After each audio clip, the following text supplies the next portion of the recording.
Hello everyone, welcome to Proxy Gyan. मेरा नाम शबाज है दोस्तों। उम्मीद करता हूँ आप सब अच्छे होंगे।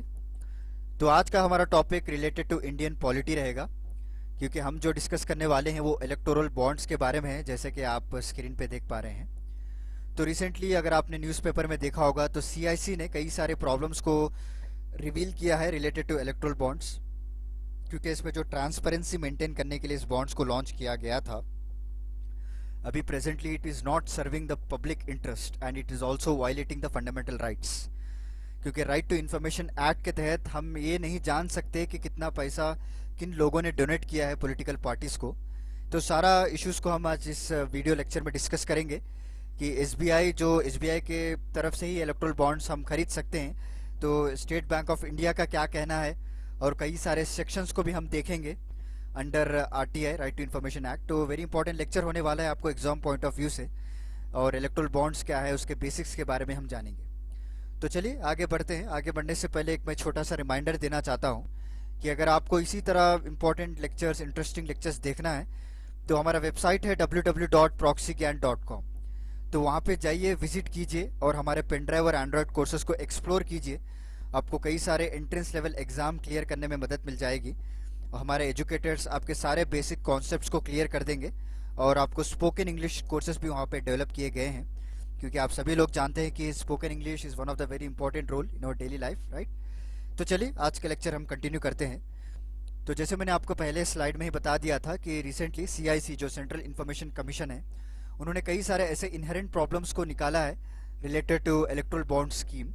क्योंकि बेसिकली ये स्कीम जो है 2017 में एक फाइनेंस बिल के द्वारा जो लाया गया था, बट हाउएवर गवर्नमेंट नोटिफिकेशन 2018 में पास किया गया और बेसिकली इस स्कीम को इम्प्लाई कर दिया गया।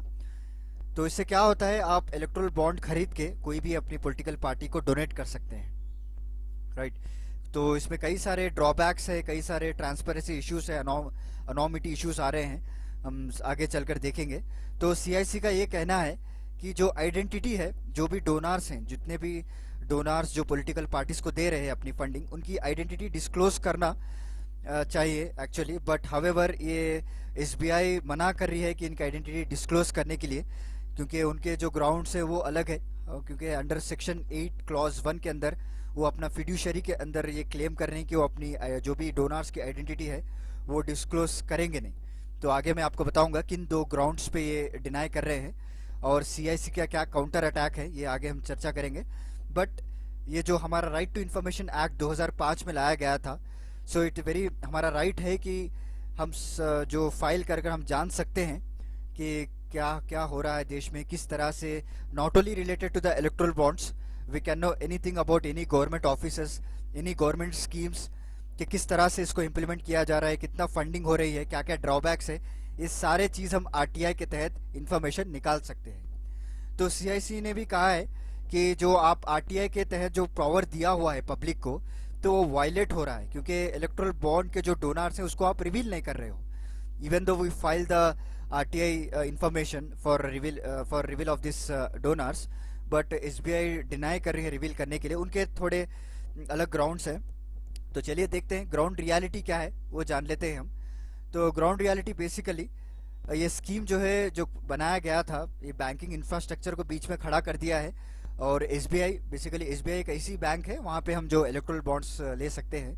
बट हावेवर लोगों के सामने एक बैंकिंग इंफ्रास्ट्रक्चर दिखाया जा रहा है, और बैक साइड जो काम है वो लैक ऑफ ट्रांसपेरेंसी हो रहा है, बिकॉज वो हाइड कर रहे हैं, कंसील कर रहे हैं आइडेंटिटी को डोनर्स के, और कितना अमाउंट ऑफ डोनेशन जा रहा है, किन पार्टीज को जा रहा है, वो भी हाइड किया जा रहा है। हावेवर ये जो पार्टीज है, पॉलिटिकल पार्टीज, उनको रिवील करते हैं वो हर बार इलेक्शन कमीशन के आगे कि इलेक्ट्रल बॉन्ड्स के तहत इनको इतना पैसा आया हुआ है, राइट।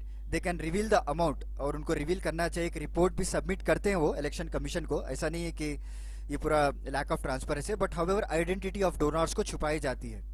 तो इसके वजह से कई सारे ट्रांसपेरेंसी इश्यूज आ रहे हैं, क्योंकि अगर कोई भी कंपनी ले लीजिए आप, अगर ये बेसिकली ये बॉन्ड अगर खरीदना है तो आपको इंडियन सिटीजन होना चाहिए, और कोई भी बॉडी इनकॉर्पोरेटेड, ये दो ग्राउंड्स है।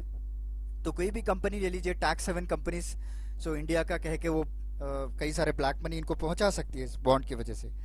सो we need the identity of the donors publicly website में रखा जाए, डाटाबेस बनाया जाए, ताकि लोगों को पता चले कि कितना फंडिंग जा रहा है कौन से कंपनी से। ओके, और जो स्कीम है वो एक नॉट ट्रांसपेरेंट लेवल में हो रहा है। हाउएवर ये जब ये 2018 में लाया गया था, तो गवर्नमेंट ऑफ इंडिया का कहना ये है कि ब्लैक मनी को रोकने के लिए स्कीम को लाया गया है, और जो भी टैक्स हेवन कंट्रीज है, जो टैक्स हेवन कंपनीज है जो अपने आप को बचाना चाहती है, तो ये लोग इस तरीके से जो है रोटेट करके पैसा मार्केट में इस बॉन्ड्स को दिए जा रहे हैं। तो ये सारा कुछ इलीगल एक्टिविटीज रोकने के लिए इस स्कीम को लाया गया था। बट हाउएवर ऑन गोइंग और नियर फ्यूचर में क्या हो गया, ये ट्रांसपेरेंसी चले गई है इसमें भी, और कई सारे आर्बिट्रेरीनेस से शुरू हो चुका है और इलीगल भी हो चुका है, राइट। सो बिकॉज देखिए, इलेक्शन कैंपेन में जब पैसा कलेक्ट किया जाता है तो बेसिकली आपको कॉर्पोरेटेड हाउसेस और वेल्थी इंडिविजुअल्स हैं वहाँ से ही लिया जाता है, राइट। तो ऐसा नहीं कि पॉलिटिकल पार्टी अपने मेंबरशिप फीस से ही सारा खर्चा निकाल लेंगे। तो इट्स एन इम्पॉसिबल कि कोई भी पॉलिटिकल पार्टी सिर्फ अपना मेंबरशिप का खर्चा लेके सो सारा कुछ अपने एक्सपेंडिचर निकाले। बेसिकली इनको बैकग्राउंड रहता है और कई सारा मनी जो है फ्लश किया जाता है इनके पॉलिटिकल पार्टीज पे, राइट, पर्टिकुलरली उन लोगों जो इनके फेवर में रहते हैं, राइट। तो मैं कोई पार्टी का नाम लेना नहीं चाहता हूँ, फिर कई सारे इश्यूज हो जाएंगे। तो चलिए आगे बढ़ते हैं और इसका काउंटर अटैक देख लेते हैं कि एसबीआई ने क्या कहा है। जब सीआईसी ने ये इन्फॉर्मेशन दे दी है कि कोई अंदर जो है कोई झोल चल रहा है, इनहेरेंट प्रॉब्लम्स चल रहे हैं, तो उसका काउंटर अटैक भी होना चाहिए, राइट। तो एसबीआई ने 2 ग्राउंड्स पे इसको इन्फॉर्मेशन देने के लिए मना किया है।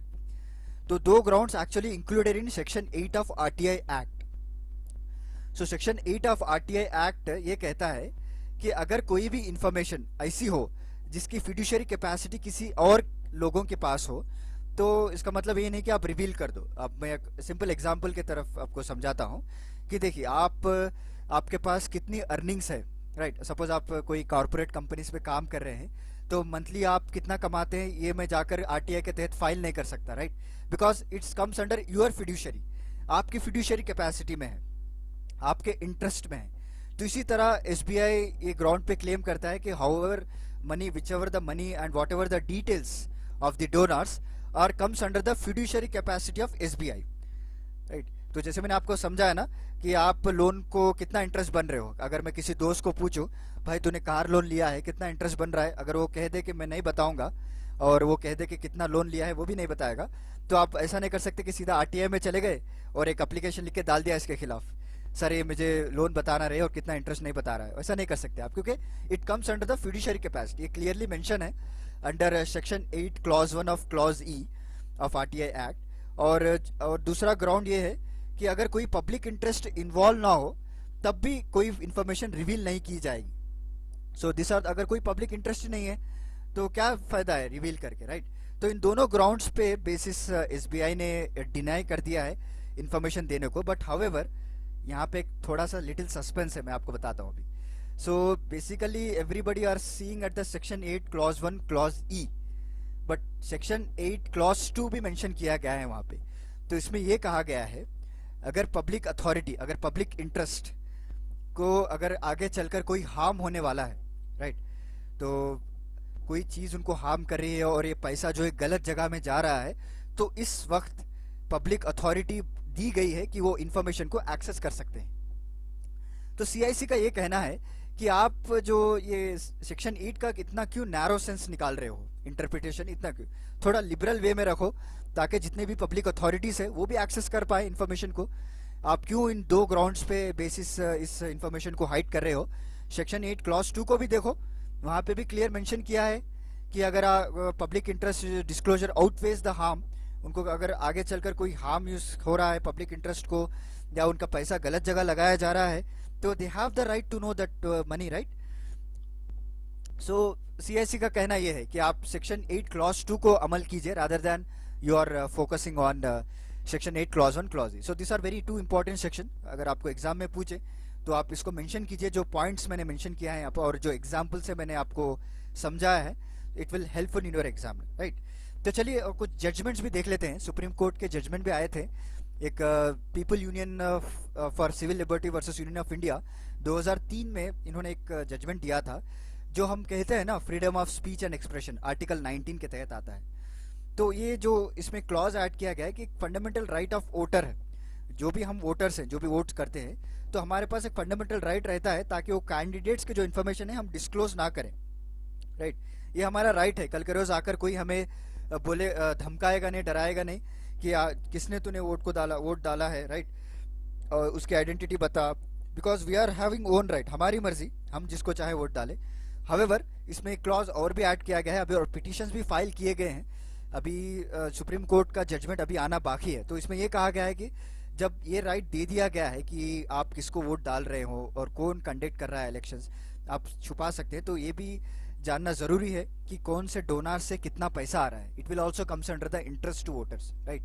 सो we are the citizens, we are basically electing them, right. हम लोग इलेक्ट करके वो उनको बनाते हैं, गवर्नमेंट बनाते हैं, ताकि वो लोग कल के रोज जाकर हम लोगों के लिए अच्छे स्कीम्स लाए, प्रोग्राम्स लाए, गरीबी हटाए, right. So we have the right to know how much money are going from the donors to the political parties. अभी कई सारे पिटिशंस कोर्ट में चल रहे हैं and we are basically waiting for another landmark judgement from Supreme Court. देखते हैं क्या होता है। और आगे चलकर एफसीआर एक्ट को भी अमेंड कर दिया गया था कि पहले तो ये प्रोहिबिट करता था कि कई सारे पॉलिटिकल पार्टीज फॉरेन कंपनीज से डोनेशन आप नहीं ले सकते, और इसको हाल ही में भी अमेंड कर दिया गया है। Now the political party can accept the donation from foreign companies. So ये भी आपको एक करप्ट नेक्सस को अभी बढ़ावा दे रहा है, राइट। कौन से कंट्रीज, कौन से कंपनीज, आपको कई सारे फेक कंपनीज बनाया जा सकती हैं ब्लैक मनी को रोटेट करने के लिए, उसको टैक्स हेवन कंपनीज कहते हैं, राइट। तो वहाँ से आपको पैसा इनको दिया जा सकता है। So this are the few drawbacks due to this electoral bonds. ये सारा कुछ आपने न्यूज़पेपर में मेंशन किया है क्योंकि एग्जाम पॉइंट ऑफ व्यू से वेरी इंपॉर्टेंट है। इसे कहते हैं एनालाइज करना न्यूज़ को। अगर आप एनालाइज करना शुरू कर देंगे तो आपको इंटरव्यूज़ में, मेंस एग्जाम में आपको इसके व्यूज़ सामने रखने भी मदद मिलेगी। तो चलिए, this is about the news, और थोड़ा बेसिक्स की तरफ हम जाते हैं। तो हर बार मैं एक न्यूज़ के बाद एक बेसिक्स भी कवर करता हूँ ताकि we should not leave the basics, right. They are the pillars of every current affairs. तो चलिए जान लेते हैं इलेक्टोरल बॉन्ड्स क्या होता है, और सेंट्रल इंफॉर्मेशन कमीशन के बारे में भी आया है, तो सीआईसी के बारे में भी जान लेते हैं कि कब इसको एस्टैब्लिश किया गया है, राइट, और उसकी एलिजिबिलिटी क्या है और किस तरह से इलेक्टोरल बॉन्ड्स मदद करेंगे करप्शन हटाने में। तो चलिए आगे बढ़ते हैं। So first thing is electoral bonds, they are nothing but instruments और सिक्योरिटीज। सो एक आपने देखा होगा प्रॉमिसरी नोट्स के जैसा ही रहता है सिक्योरिटीज, जिससे आप खरीद सकते हैं पर्टिकुलर बैंक से, और सिर्फ एसबीआई इसे इशू करती है। अच्छे से याद कर लीजिए, there is no other bank which issues this one, और कुछ स्पेसिफाइड ब्रांचेस हैं वहीं से आप खरीद सकते हैं। वहाँ पे जाइए आप, या और ये बॉन्ड जो है आपको 1000 रुपये में मिलेंगे, 10,000, 1 लाख, 10 लाख, 10 लाख, 1 करोड़, इसके मल्टीपल्स में आप खरीद सकते हैं, राइट। और they are securities basically, and they we can purchase the bonds from SBI and we can donate to the political parties. हम कौन सी पार्टी को चाहते हैं उसको डोनेट कर सकते हैं, right. They are all like promissory notes. इसमें एक इशूअर रहता है, bank basically is a issuer, और custodian and pays the one who holds the bonds, right. और ये भी प्राइज मनी भी इंपॉर्टेंट है। प्राइस जो है इसमें लगाया गया है 1000, 10,000, 1 लाख, 10 लाख, 1 करोड़, राइट। और ये सारा कुछ इन्फॉर्मेशन बैंक के पास रहती है। जब भी आप इस बॉन्ड्स को खरीदने जाएंगे तो आपका केवाईसी मांगा जाता है, आपका नाम, एड्रेस, आधार कार्ड, जो भी है, नो योर कस्टमर जो आप करते हैं अकाउंट खोलने के लिए, केवाईसी, आधार कार्ड, पान कार्ड जो भी देते हैं ना, इस बॉन्ड खरीदने में भी आप सारा इन्फॉर्मेशन देते हैं। तो इसीलिए एसबीआई के पास हर चीज़ की इन्फॉर्मेशन है अभी। कौन डोनर है, कितना डोनेट कर रहा है, राइट, कौन सी ऐसी इनकॉर्पोरेटेड बॉडी है जो डोनेट कर रही है पॉलिटिकल पार्टीज को, सारा कुछ इन्फॉर्मेशन है, but they are not publishing it to the people, to the public authority. This is the issue, right.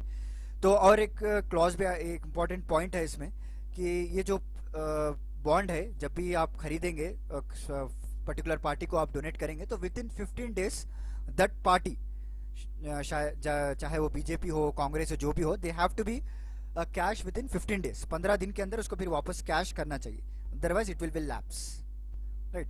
So this are the few basics. What are electoral bonds? Instruments और securities which are used to donate political parties, right. और ये बॉन्ड्स क्यों चाहिए actually? Because they provide a transparent mechanism for political parties to raise the finances, right, and to meet the election expenditure. मैंने आपको बता दिया पहली बात, right. So using the membership fees is not sufficient for them to run their party, right? However, they need some other money to have them meet the election expenditure. उसके वजह से वो क्या कर रहे थे, ब्लैक मनी को invent कर दिया। But however with this bonds they we can increase the transparency mechanism, and donor जो है, जैसे मैंने आपको बताया, केवाईसी डिटेल्स देना पड़ता है, राइट। और कई सारे ट्रांसपेरेंट टूल है दैन कैश, राइट। ऑनलाइन आपको सारा कुछ रहेगा, सारा कुछ रिकॉर्ड्स रहेगा आपको, राइट। और अकॉर्डिंग टू एडीआर एक रिपोर्ट भी पब्लिश किए थे, ADR is nothing but association for democratic rights. तो 69% ऑफ पॉलिटिकल फंडिंग जो इंडिया है वो आपको अननोन सोर्स से आती है। ध्यान से सुनिएगा, 69%, right. Almost more than half, 70% आप राउंड फिगर कर लीजिए इसको, रिमाइनिंग 30% आपको सिर्फ नोन सोर्सेस है। तो can you imagine how much black money is rotating in our political parties, right. So this electoral bonds जो है एक अल्टरनेट ट्रांसपेरेंट रूट बनाएंगे हमारे पार्टीज को रेस फंड्स रेस करने के लिए, राइट। तो चलिए और कुछ जान लेते हैं इसके बारे में। तो जैसे मैंने आपको बता दिया how will bonds will help, वही इसमें लिखा हुआ है। और according to the government the system of bonds will encourage the political donation. कई सारे इंडिविजुअल्स हो, कंपनीज हो, HUF, रिलीजियस ग्रुप, चैरिटीज, सारे लोग इसमें डोनेट कर सकते हैं। और जो अपनी पार्टी मर्जी आए उसको आप डोनेट कर सकते हैं, राइट। और विद इन प्रिस्क्राइब टाइम, जो मैंने आपको बताया ना, 15 दिन के अंदर अंदर इसको रिडीम करने देना चाहिए। And basically it will bring the transparency. तो चलिए अभी इसके कंसर्न्स के बारे में जान लेते हैं। क्या क्या, देखिए हर जगह एडवांटेज भी रहेगा आपको और उसका डिसएडवांटेज भी रहेगा, राइट। उसके प्रोस एंड कॉन्स जो है दो भी रहेंगे। तो ये आपको लग रहा होगा कि भाई देखो इलेक्टोरल बॉन्ड्स हमने ला लिए, ट्रांसपेरेंसी बढ़ गई है, अभी अब कोई मिसयूज होने का चांस ही नहीं है। बट हाउएवर इसको भी मिसयूज किया जा रहा है। जैसे मैंने अभी करंट अफेयर्स बताया ना, आप उसको यहाँ पे रिलेट कीजिए कि SBI हाइड कर रही है आइडेंटिटी, राइट। उनका जो डिस्क्लोजर रिक्वायरमेंट्स है वो भी हाइड किया जा रहा है, राइट। कौन किस तरह से खरीद रहा है और कौन सी पार्टी को जा रहा है वो भी पता नहीं। और इस बॉन्ड्स के आने की वजह से पहले क्या हुआ करता था, कंपनी अगर आप डोनेट करना चाह रहे हैं तो उनके ऊपर एक कैप लगाया गया था 7.5%, उसके एक्स्ट्रा, उसके एक्सीड आप डोनेट करने पाएंगे। But however due to this electoral bond जब आए 2018 में, एक कैप को भी निकाल दिया गया है। तो इससे क्या होगा, even loss making companies also can do the ultimate donations, unlimited donation कर सकती है even a loss making companies, right. उसका प्रॉफिट कितना हो रहा है, लॉस कितना हो रहा है, वो भी डिस्क्लोज करना जरूरी नहीं है इसे। उनके वजह से आपको उसके एम्प्लॉयज के ऊपर भी इफेक्ट पड़ेगा। So this are the very illegal things which is happening, right. और बिजनेसमैन भी, कई सारे बड़े बड़े जो इंडिविजुअल्स हैं वो भी लॉबी कर सकते हैं, कई सारे ब्लैक मनी को they can rotate through this bonds. So this are the few concerns जो अभी मेंशन किए गए हैं। क्योंकि इससे पहले भी सेक्शन 29C अगर आप देखें RPI एक्ट 1951, तो इसमें क्लियरली मेंशन किया गया है कि कोई भी पॉलिटिकल पार्टी हो, हर साल एक एनुअल रिपोर्ट देती है इलेक्शन कमीशन को कि कितना पैसा उनको आ रहा है फ्रॉम इंडिविजुअल प्राइवेट कंपनी से। जब अगर they are receiving more than 20,000, ये 20,000 कैप लगाया गया है, अगर उससे ज़्यादा अगर आपको एक्सेस रिसीव हो रहा है तो they have to submit a report to the election commission. और ये रिक्वायरमेंट को भी डन अवे कर दिया इस इलेक्टोरल बॉन्ड्स के तहत। So this is also very important concern. So it has to be include in this RPI act 1951। अगर वरना ऐसा ही चलता रहा तो अगेन लूप होल्स लोग पहचानेंगे और उसको यूज़ करना शुरू कर देंगे। सो this is a basic current affairs हमने देख लिया, इलेक्टोरल बॉन्ड्स के बारे में हमने जान लिया, उसके क्या क्या कंसर्न्स हैं। आपके माइंड में भी कुछ पॉइंट हो तो आप भी इसको ऐड कीजिए, 2-3 points, and you can write in the examination. तो चलिए CIC के बारे में भी जान लेते हैं हम, क्योंकि उनके बारे में भी अभी न्यूज़ में आया है। तो CIC basically central information commission कहते हैं। उसको एस्टैब्लिश कब किया गया था, 2005 में, under the right to provision of जो राइट टू इन्फॉर्मेशन एक्ट है 2005 में, उसके तहत इसको एस्टैब्लिश किया गया था। और चीफ इंफॉर्मेशन कमिश्नर इस कमीशन को हेड करते हैं। ऑब्वियसली जैसा इलेक्शन कमिश्नर है, chief election commissioner election commission को हेड करते हैं, उसी तरह एक चीफ इंफॉर्मेशन कमिश्नर है जो CIC को हेड किया जाता है, राइट। और कई से इनका मेन मकसद यही है कि जितने भी इंफॉर्मेशन सीकर्स हैं, हमारे जैसे जो पब्लिक अथॉरिटी या कॉमन पब्लिक, जो कई सारे इश्यूज रहते हैं रिलेटेड टू पेंशन हो गया, related to government authorities, related to the schemes, programmes, कई हज़ारों एप्लीकेशंस आते हैं RTI के तहत हर दिन। तो इनका सारा कुछ इन्फॉर्मेशन प्रॉपरली प्रोवाइड करना, राइट। और जो भी पब्लिक अथॉरिटी उनको प्रॉपरली सेटिस्फाई करना विद द इन्फॉर्मेशन, इनका काम होता है। और हर साल ये रिपोर्ट यूनियन गवर्नमेंट को भी भेजते हैं कि किस तरह से ये जो प्रोविजंस है उन्होंने इम्प्लीमेंट किया और क्या क्या न्यू टेक्नोलॉजी वाइज अपग्रेड किए हैं लोगों ने, सारा कुछ इस रिपोर्ट में मेंशन रहता है। And they will submit to the union government, right. So इसका एस्टैब्लिशमेंट डेट याद रख लीजिए आप, CIC को was establish in 2005, right. And it is under the right to information act 2005। तो इसके जान लेते हैं इसको। जैसे मैंने आपको बताया, इन चीफ इन्फॉर्मेशन कमिश्नर रहते हैं इसको हेड, और इनको 10 इन्फॉर्मेशन कमिश्नर के द्वारा असिस्ट किया जाता है, और इनकी जो टेन्यूर रहेगा वो आपको 5 ईयर्स रहेगा। अगर आपने सेक्शन 13 ऑफ आरटीआई एक्ट को देखा होगा तो उसमें क्लियरली मेंशन है कि जो chief information commissioner shall hold office for a period of 5 years. तो it comes under the section 13 of the act, right. और जो चीफ इन्फॉर्मेशन कमिश्नर है, तो इनको किस तरह से अपॉइंट किया जाता है, ये कौन अपॉइंट करते हैं? Basically president.